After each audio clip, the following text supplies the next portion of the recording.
Hey folks, it's Marvin Cash, the host of the Articulate Fly, and we're back with another East Tennessee fishing report with Ellis Ward. Ellis, how you doing? I'm doing well, Marv. How are you? As always, I'm just trying to stay out of trouble, and I think people in the southeast are getting optimistic that they didn't get any snow today, and that maybe spring's going to be here pretty soon. Yeah, I think, like I said this time last year, it's just we're waving goodbye to 30s. No, we still got some threats and low temps at night, but yeah, you said your red buds are starting to just peak a little bit, and I noticed this last week up on the French Broad. It's still totally barren, but you look around and it's just the trees just have it. They're not totally skeletons.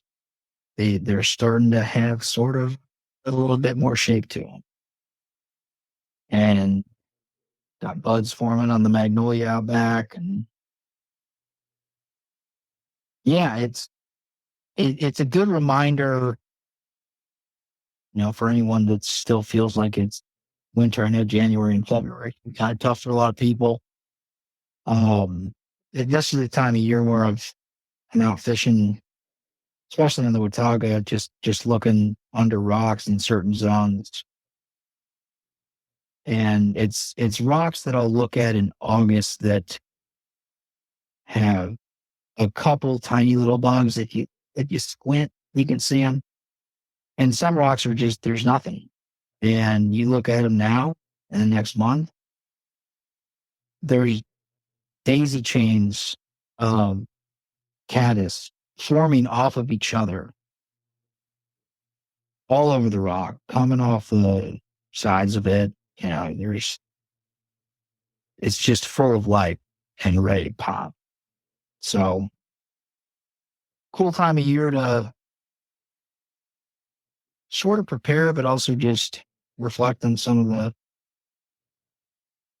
last few years of the spring season. And I feel we always say it, but it's like every few weeks there's something else. And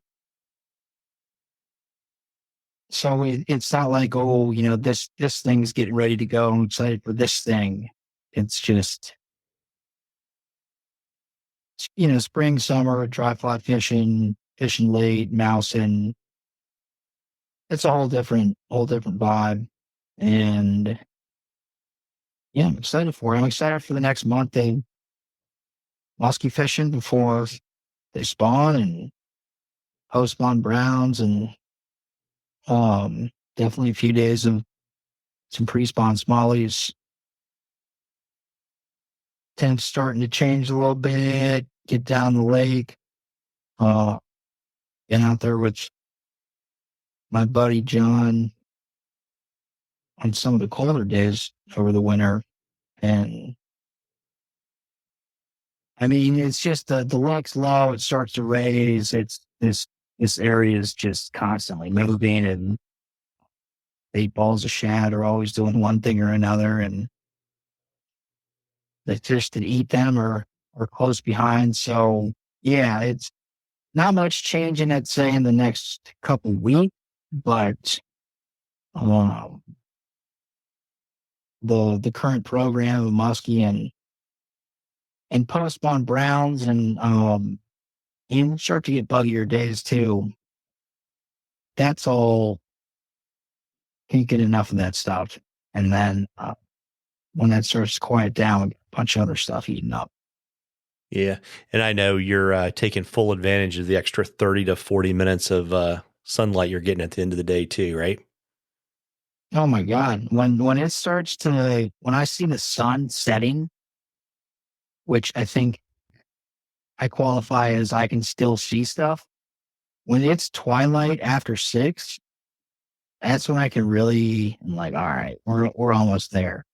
And then when that twilight starts to creep into 6:30, and then I think about the spring forward, oh man. Yes. So much taken it. Yeah. And I got a question for you from Jeremy.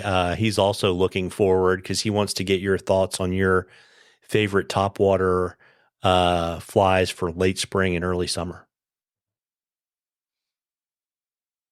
Yeah. So we'll start with my favorite topwater event, which is striper and lake run browns smashing shad. So honestly, one of the better flies for that is fishing a gurgler, like a saltwater gurgler. Sounds kind of weird. And if you're tying them, tying them pretty small. Um, I'm going to qualify mice as topwater as well. That's going to be very much another one. And I think, not necessarily as much, a focal point for the Watauga and the South Holston, but I remember fishing spring creeks and just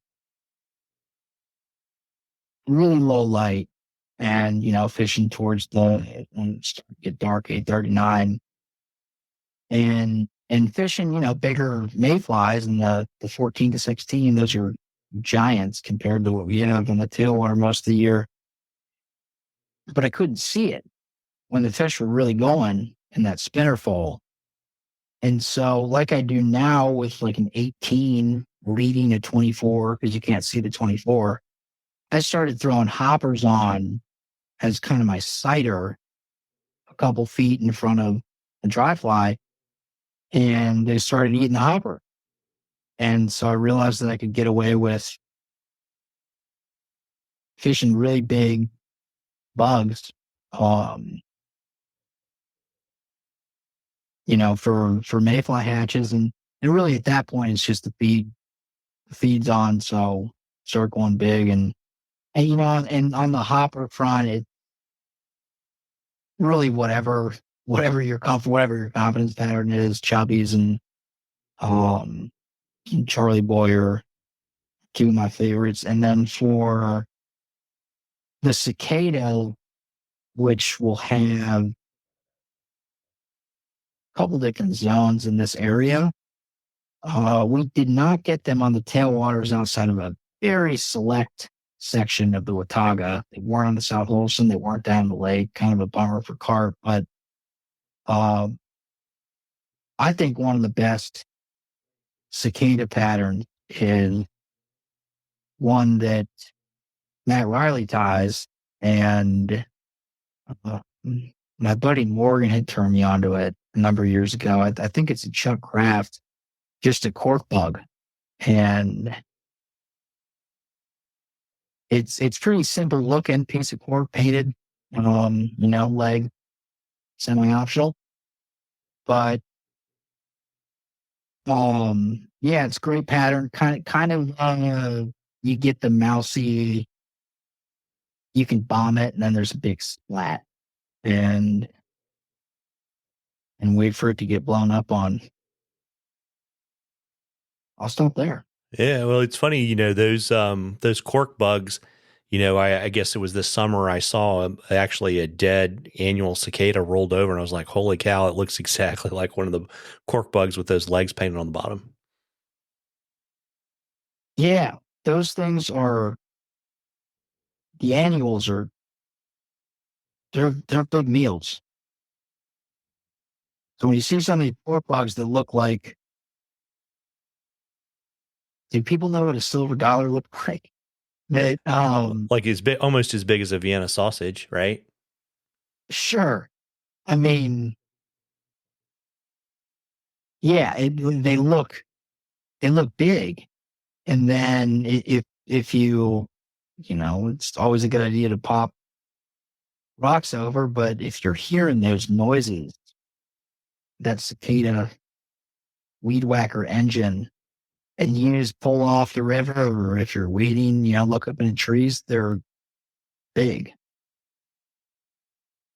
Yeah, 100%. By the way, that Vienna sausage was my setup to ask you for your favorite vape flavor late winter. Oh yeah, I like the Frank's Red Hot infused cocktail weenie.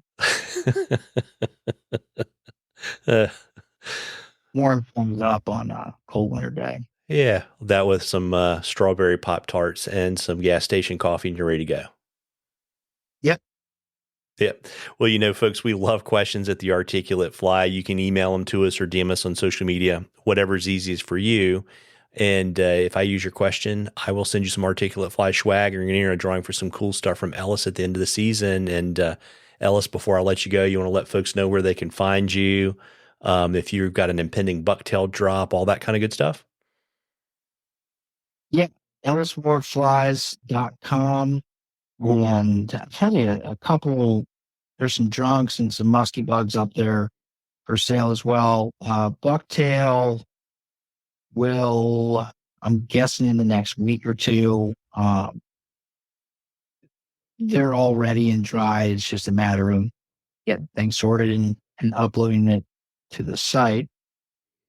So I'll give folks a heads up. This will be the last push on a lot of the grade 1 and 2 and kind of the typical color schemes, tan, yellows, olives, and Instagram is Ellis at Ellis Ward Guide, and that's the way to ask about tropes or flies or bucktail. Text or call me at 513-543-0019.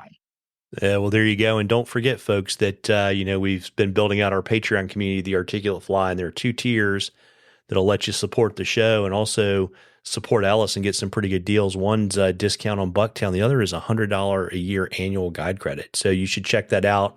There's a link in the show notes. And, at least in the Southeast, we're in this kind of optimistic period where we think we may be out of the woods on the wintertime. I mean, Ellis isn't going to buy a snow shovel, so we hope it doesn't snow. And, if you can get out and fish, you should. But, there are also plenty of fly fishing shows. And, if you got a bad weather day, it's never a horrible thing to drink your favorite adult beverage and tie a few flies. Tight lines, everybody. Tight lines, Ellis.